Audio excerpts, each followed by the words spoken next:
The rising inequality and growing political instability that we see today are the direct result of decades of bad economic theory. The last 5 decades of trickle-down economics haven't worked. But what's the alternative? Middle-out economics is the answer. Because the middle class is the source of growth, not its consequence. That's right.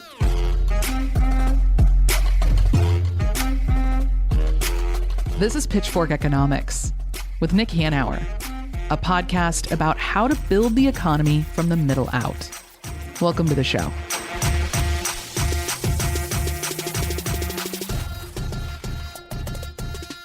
Hey Pitchfork listeners, I'm Freddie, producer at Pitchfork Economics.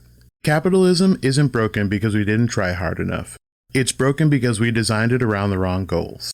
Today, we're revisiting Reimagining Capitalism, a conversation where economist Rebecca Henderson explains how markets can be built around cooperation, dignity, and shared prosperity, and why systems designed around those values would actually work better. This conversation opens the door to what comes next. Well, Goldie, as you know, and all our listeners know, we've been up and down and over again and again on the purpose of the corporation, and are pretty adamant that this idea that the only purpose is to enrich shareholders and executives is bogus. Otherwise known as the world's dumbest idea. Yeah. But today we get to talk to a remarkable woman, the Harvard Business School professor and economist, Rebecca Henderson, about her new book, Reimagining Capitalism in a World on Fire, and hear from her about how she thinks we need to reimagine capitalism and the role that businesses should play in all of that. Not just the role that businesses should play, Nick, but the role they can play. And I think interesting, the role that some corporations have played over the past decade or so in reimagining the way they run their own businesses in a sustainable way that actually puts the public interest ahead of the interest of shareholders, and yet ends up benefiting shareholders at the same time. That's right. And we'll go deeper on it, but I think she's going to make a good case that the high road can be incredibly lucrative. And for purpose-driven companies, they often outcompete parasites and scumbags. Goldie, one of my favorite parables is the scorpion and the frog. You know that one, right? Mm-hmm. But maybe our listeners don't. It's this old story about the scorpion and the frog, and the scorpion desperately needs to get from one side of the river to the other. And he comes down to the riverbank, can't swim. And there's a frog. And he says to the frog, "Mr. Frog, will you please take me across the river to the other bank?" And the frog says, "You're nuts. I'm a frog. You're a scorpion. You'll sting me." And the scorpion says, "Why would I do that? If I do that, we'll both drown. That's nuts." So the frog thinks about it for a little bit, and the scorpion jumps on his back, and off they go. And halfway across the river, the scorpion stings the frog. And as they're both sinking and drowning, the frog says, "Scorpion, why did you sting me? Now we're both going to drown." And the scorpion said, "I can't tell you really. It's just in my nature because I'm a scorpion." And, and therein lies the rub with business people and encouraging good behavior is that, there are some people who do the right thing, but there are a whole lot of folks out there for whom the low road is the easy road. And it's very, very difficult to get them to do the right thing in the absence of, throwing them in jail for not doing it. Yeah, so there you have it, America, from a corporate boardroom insider. CEOs and boardrooms are filled with scorpions. They are. A lot of scorpions out there.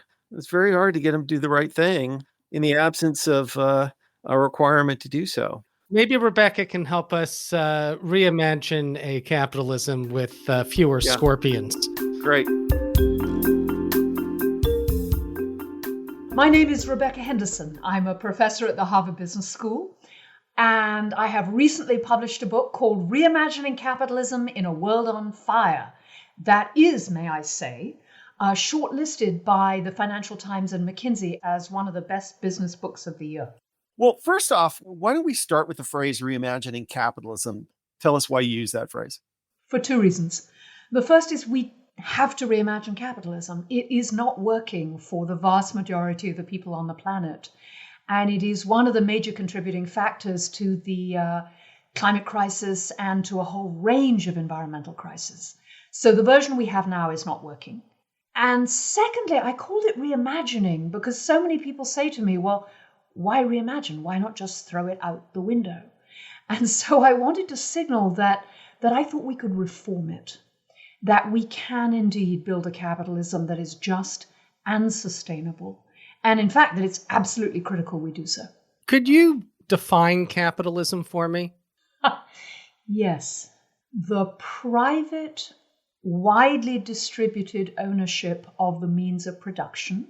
So it's capitalism when individuals or non-state actors own the machines and the computers and the stuff that's needed to make other stuff. So that for me is the basis of capitalism. Now then there are a million different forms. I'm a fan of what I like to call free and fair capitalism, where markets reflect real costs and there's genuine competition between firms and full information. But that's a particular variety of capitalism. Capitalism at its base is someone, not the government, owns the stuff. So one of the central arguments in your book is that businesses should play an active role in addressing the problems of the world. Tell us more about that. Shall I start with how unlikely most people find it? Yes, sure. When I was pitching this book, I took it to one of the largest publishers in New York. And I'll always remember his sitting behind his desk and looking at me and raising an eyebrow. And he's like, business saves the world, Rebecca? Do you read the papers? You know? So let me begin by saying I understand it's unlikely. You know, the textbook answer to how we save the world is paradoxically that we fix government. What's happened is we've let our systems get radically out of balance. So we have elevated the free market and the power of competition so high that we've forgotten that historically really prosperous and thriving societies rested on three foundations, not one. Yes, the free market, but also a transparent, democratically accountable, capable government and strong civil society to hold both government and the market in check. And we've got to this horrible place that we're in because for the last 50 years, we've been telling ourselves that we can drown government in the bathtub. Yeah. That, you know, the 10 most dangerous words in the English language are, I'm from the government and I'm here to help, which is such a disservice to humanity and to the world. And so the textbook answer is we need better government. We need a massive political and social movement to bring back really effective, transparent, well-run government. Well, then you're going to say to me, well, then why am I going on about business? Two reasons. First, because there's not much sign we're going to get that social and political movement globally in the time we need. We really need it. We should do everything we can to push for it. But too many governments are moving in the other direction. The problems that our worship of the free market has created have led to populism of both the right and left varieties, the inequality and lack of growth and hopelessness that our over-reliance on the market has created has led many people to be super angry. And they are turning to that old-fashioned idea, the popular will. I want someone to fix it, put it back the way it was. And so, you know, government's in trouble. The second reason I think we need to focus on business is because there's a very strong business case to act. You know, I did a TED talk yesterday, and the key line that everyone's picked up out of that talk is business is screwed if we don't fix climate change, which is true.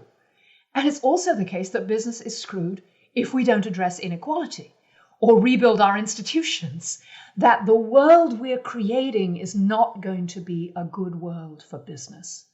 So the second reason I focus on business is I think there's a business case, and I think there's a lot of capacity that we won't solve the problems we face without the full engagement of the private sector. And indeed, that the full engagement of the private sector would be super helpful in rebuilding our institutions and strengthening government. In your book, you actually present a number of business cases, different corporations who have chosen to do the right thing, and it has turned out to be good for those businesses. In putting this book together, did you find any cases of the opposite where they tried to do the right thing and it put them out of business? You're worried about what academics call sampling on the dependent variable. That is, I've only chosen you're worried about survivorship bias. You're worried I've only chosen the good stories. I'm a propagandist, and I'm worried about how the other people are going to fight back and tar you. For sure. So there are certainly companies that behave badly and make a great deal of money. So for sure, that's true. And it's certainly the case there's no necessary correlation between doing the right thing and making money. There are definitely firms that have embraced a purpose and said all the right things, and no evidence they've made extraordinary returns. It's fairly clear you can survive with a purpose. But, I picked businesses that have done super well. And are all businesses like that? No. Do I know of businesses that have embraced a purpose and then decided it was a huge mistake? I do not. People ask me this question a lot, and I've really thought hard about it. And there are firms that it doesn't take them as far as they would like. I know firms where a new incoming CEO said, I think all this purpose stuff is bullshit, and has gone back to business as usual. But I don't know of a firm that said, okay, we're going to be purpose-driven, that's going to be the core of what we had, and then there's been a horrible crash. With the exclusion, important asterisks, of some of the purpose-driven startups. I mean, one of the exciting things is that there are thousands of purpose-driven startups, entrepreneurs really trying to change the world and change how business is done in the industries they work in. And of course, many of them have failed. But we know most startups, alas, fail. Yeah. So I don't think that counts. I know you know, and certainly all the people who are listening to this podcast know, that one of the most corrosive ideas of the last 30 or 40 years has been this idea that the only purpose of the corporation is to enrich shareholders and management. I guess my big question is, what do we replace that with? It has to be more than purpose, right? Sure.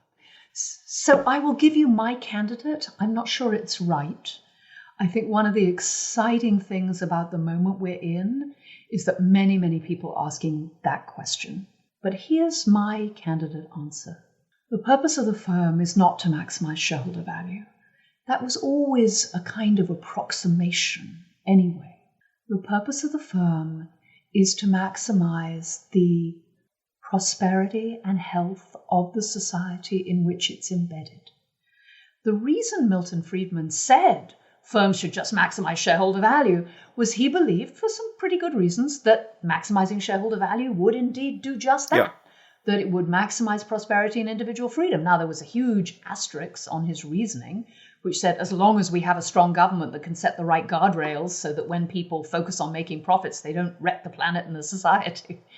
But he said it for a reason. But what he really cared about is generating the innovation and the flow of goods and services that we need in a way that lets people be individually free and in a way that is, in the long term, sustainable. Friedrich Hayek was a fan of pricing environmental externalities, so it's not like a left-wing idea. Mm-hmm. So what do we need instead? I think we need to reclaim the idea that the purpose of the firm is the prosperity and health of the society in which it's embedded. And what does that mean concretely? It means that firms have a positive duty not to destroy the institutions of the society.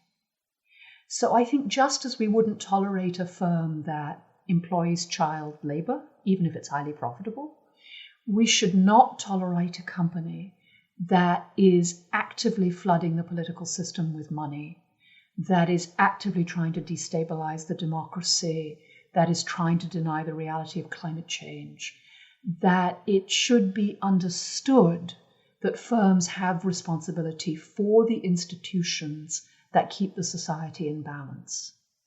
Within that, I envision a world in which every firm is, yes, returning decent returns to its investors, otherwise you don't get to play or survive, but makes every choice through the lens of, in the words of our colleague and friend Colin Meyer at Oxford University, solving public problems. Like, what are the public problems? What are real needs that we can solve? Sometimes it's making toothpaste. In many parts of the world, cheap, easily available toothpaste, hugely valuable. But firms should be about solving public problems, not creating them. So actions that create problems should be morally unacceptable. They should clearly be illegal. That's why rebuilding our government is so important. But more broadly understood as, that's not the goal of the firm. The goal of the firm is public solutions profitably. And what is the role of regulation in this? I look back at, for example, the airline industry, which used to be highly regulated, and it was highly regulated in a way that protected the interests of smaller cities.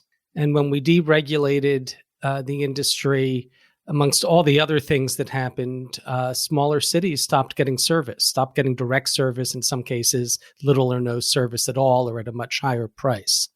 Do you see a need for more regulation than we have right now? Oh, for sure. I'm a passionate tree hugger. I think the fact that you can emit greenhouse gases without paying for that is just completely unacceptable. I mean, when you generate coal-fired electricity, $10 worth of coal-fired electricity generates at least $8 worth of harm to human health and at least another $8 worth of climate damage. So, coal-fired electricity is wildly mispriced. I mean, I just picked that because it's the simplest and cleanest example.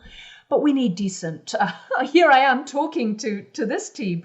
We need a minimum wage. We need decent workplace regulation. We need worker representation. We need much more regulation. But here's the issue.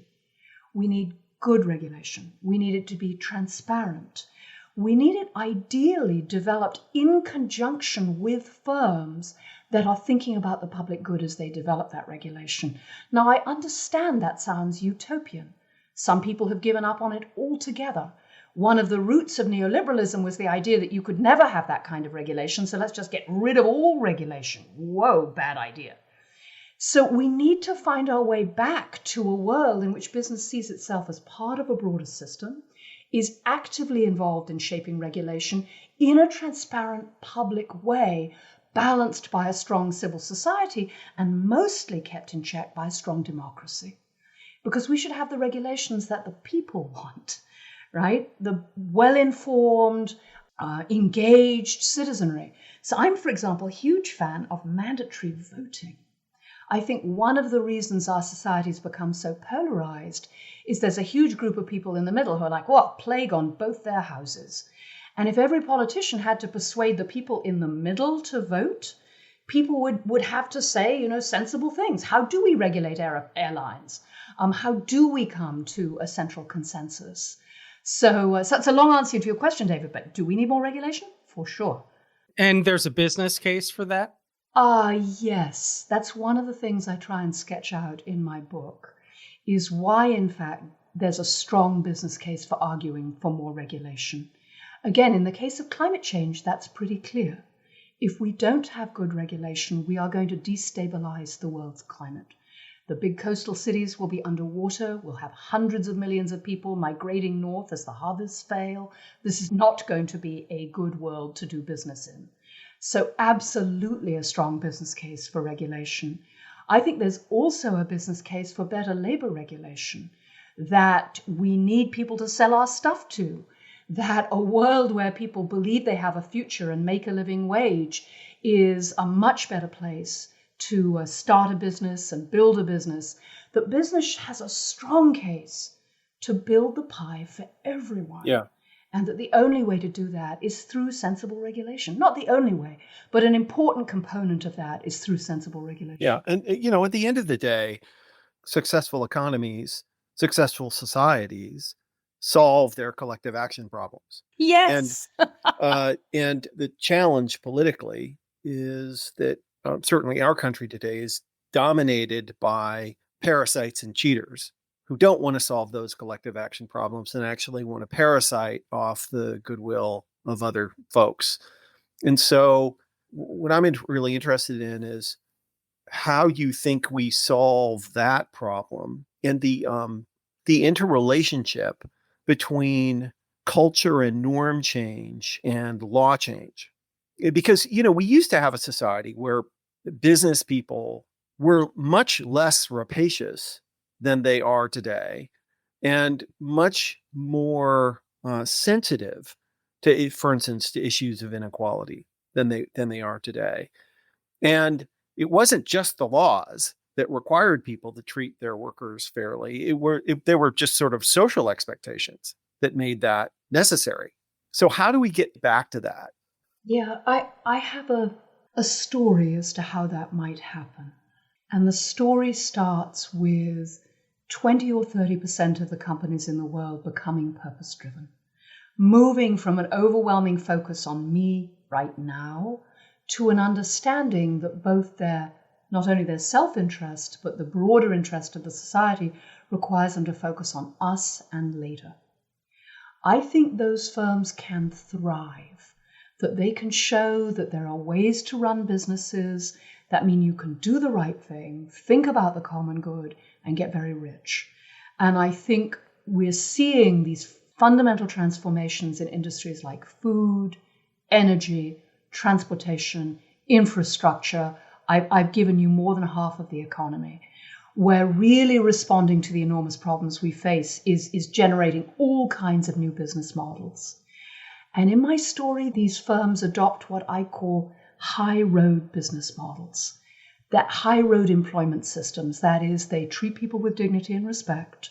They pay them a living wage, give them decent benefits, and they give them the freedom and the autonomy they need to fulfill the meaning and purpose of the work they're doing, so that you give people the experience of being agents that can really make a difference at work and that are making a difference at work. And that these 20-30% of firms have a number of effects. One is that they learn really quickly they can't do it alone. That the only way to address these problems at scale in many cases is to come together, is to cooperate.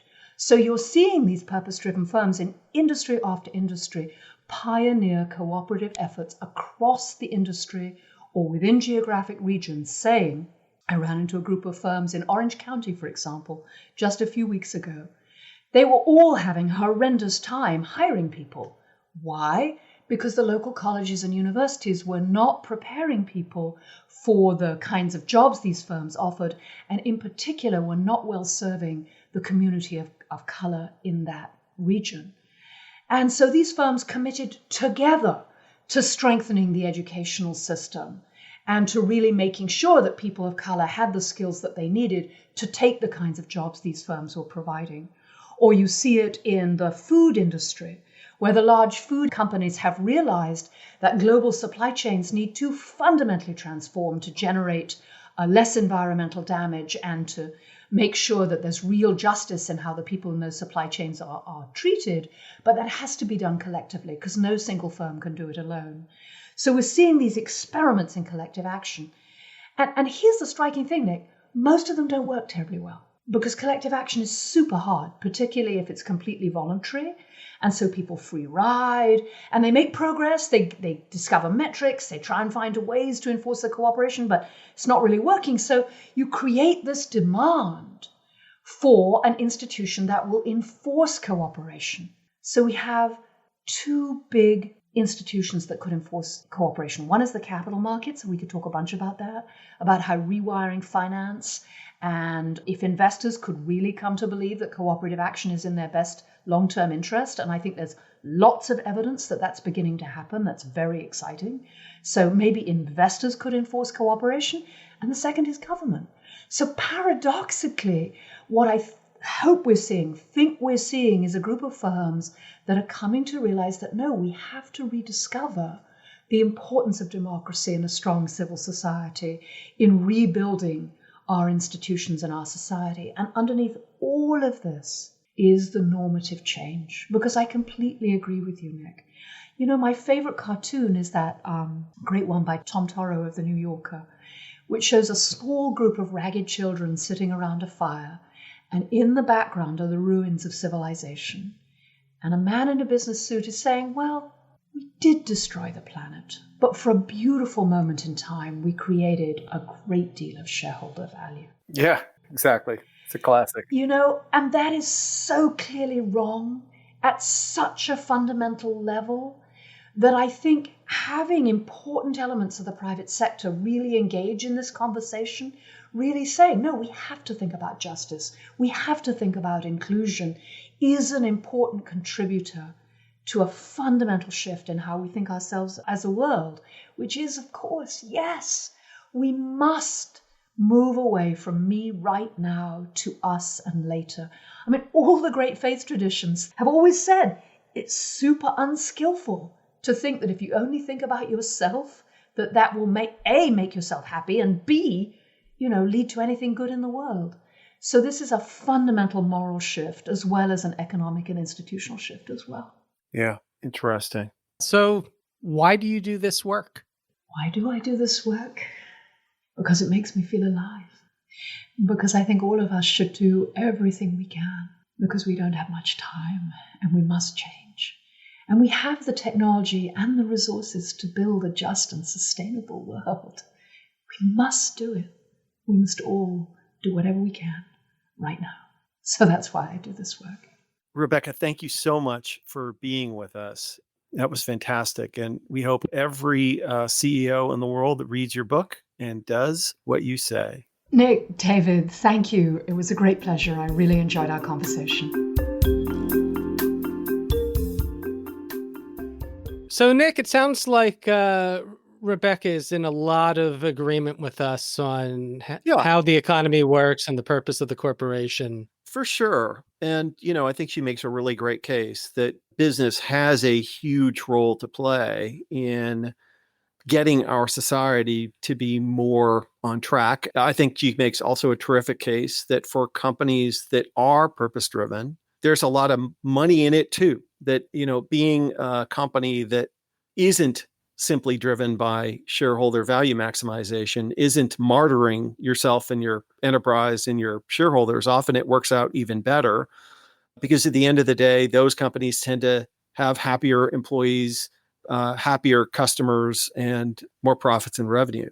I do have some experience with this, like my family business, which was, we sold sadly a couple of 3 years ago, but was in the bed, pillow, and down comforter business. We ended up being one of the largest players in that industry by being a high road company. The thing about the pillow business is it's insanely easy to cheat in because nobody knows what you put inside. And we were surrounded by competitors that cheated, that underfilled the products or put the wrong thing in them because the margins were so high in doing that. And we just, mostly because my dad just refused to do it, we just refused to cheat. And by so doing, we sort of set a new standard for the industry and ended up putting most of the cheaters out of business. But it took a long time. It was at great cost. And honestly, if I look back, it's not clear that we personally made more money than the cheaters. We ended up with a better enterprise, but there's a lot of money in cheating. And if you don't make it illegal, it's very hard to weed it out. Is this why on bedding and furniture and stuff, mattresses, there's those tags that say do not remove under penalty of law? I guess so, yeah. Because theoretically, that tag is supposed to tell you what you're actually getting. And sadly, sometimes what's on the tag does not resemble what you're getting. But, in some industries, it's just very hard for a consumer to know. So pillows sometimes filled with scorpions instead of down. Exactly. Right. Well, I'll tell you, one of the things that I learned from the book is, because she goes through a number of anecdotes, and we talked about one of them, how important corporate culture can be. And clearly, and you mentioned your dad, he didn't want to cheat. And that was part of the corporate culture of the family business, was no cheating. So corporate culture it's meaningful. Oh, it's very meaningful. It's people. It is people, but people are also influenced by laws, right? And, you need good people, but you also need good laws, which I think is the moral of the story. I'm really looking forward to our next episode with my old friend, former Labor Secretary Robert Reich, where we're talking about the real looting happening in the American economy.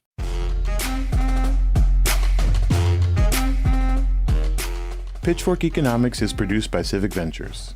If you like the show, make sure to follow, rate, and review us wherever you get your podcasts.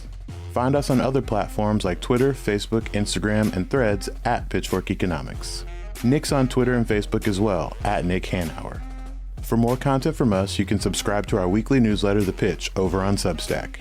And for links to everything we just mentioned, plus transcripts and more, visit our website, pitchforkeconomics.com. As always, from our team at Civic Ventures, thanks for listening. See you next week.